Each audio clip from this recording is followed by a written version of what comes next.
Hi folks, Duncan here. Question. Have you ever dreamed about escaping the rat race?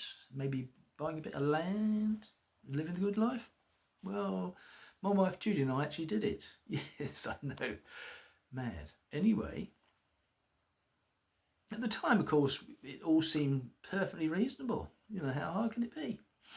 Anyway, we had a lovely old house with plenty of land, 9 hectares, far too many weeds, and almost an unlimited supply of jobs waiting to be done.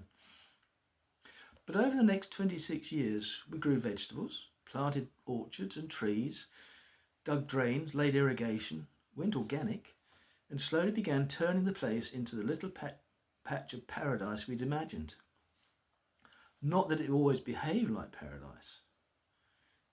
One day the first day we moved into the farmhouse, we nearly burnt it down. We battled frosts, wasps, weather, machinery, all sorts of pests and diseases, and occasionally wondered whether escaping the rat race had simply meant exchanging it for a completely different sort of madness.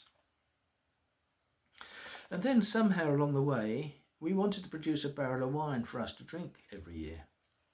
So we planted a few Chardonnay grapes.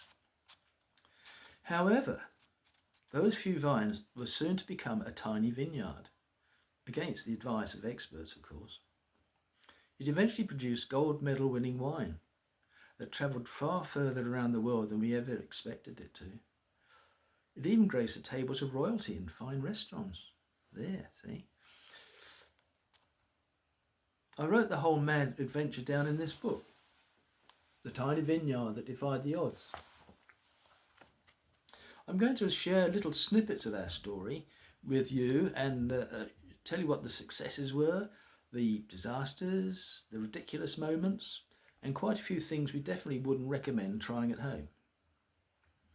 So, if you've already wondered what it's really like to live in a good life, I fucked that up, didn't I? So if you've ever really wondered what it really happens when you stop dreaming about the good life and actually living it, stick around.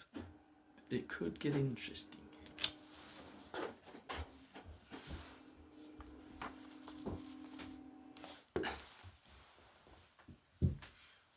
That's probably quite funny actually. Let's get back.